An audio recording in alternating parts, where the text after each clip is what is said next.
We usually look to modern labs at MIT or the latest Silicon Valley whitepapers for clues about the simulation hypothesis. But the most accurate manual for our artificial reality was actually published in 1818. Arthur Schopenhauer is rarely taught as a computer scientist, but his work functions more like a technical architecture than traditional philosophy. He didn't just theorize about the world, he reverse-engineered it.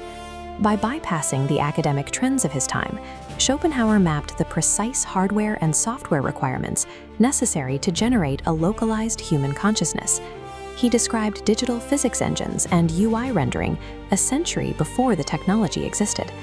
The complete blueprint for our artificial reality has been hiding in plain sight for over 200 years.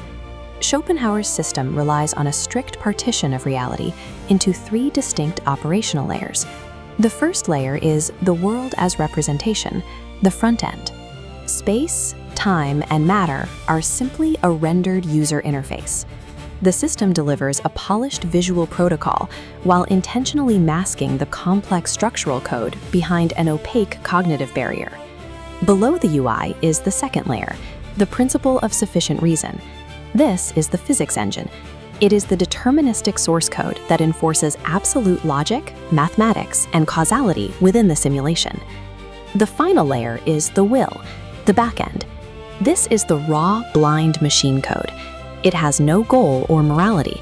It is simply the relentless, driving compute power that keeps the entire system running. In this architecture, humans are merely avatars. We exist to execute the survival scripts programmed by this blind backend machine code.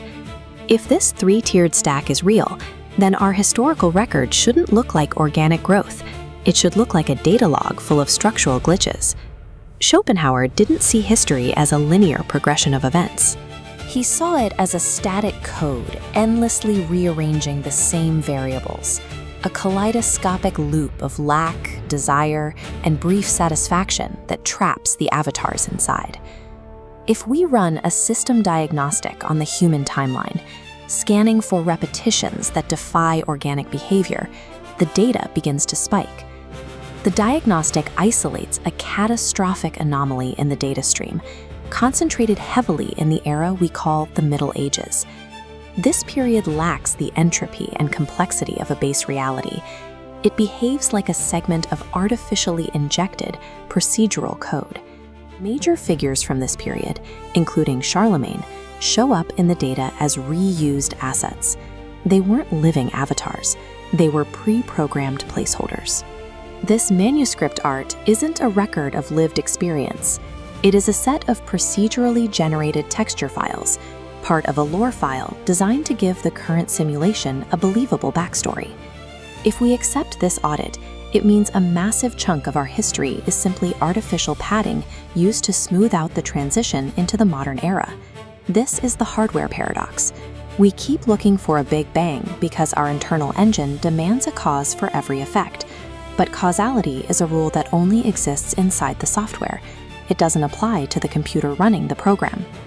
When we track the point where the corrupted lore files end and the high-fidelity data begins, we find the system's actual initialization point. The simulation fully initialized during the Renaissance, around the year 1500. This suggests that avatar consciousness is a recent development. Everything recorded before the 16th century is background code, intended to ground us in a false sense of continuity. If our movements are dictated by the survival scripts of a blind backend, how do we step outside the loop? Schopenhauer observed that our own inner consciousness provides a rare break in the system's armor. By looking past the rational mind, the part of us that processes the simulation's rules, we find ourselves looking directly at the base reality underneath the render. He described 2 methods for disrupting the drive. Intense aesthetic focus on art or music causes the will to pause, leaving us as pure observers. A more permanent cessation is asceticism, the total denial of the programmed drive, which starves the simulation of its core compute power. History isn't something you are making, it's something you are running. The only way to stop playing the game is to stop executing the code.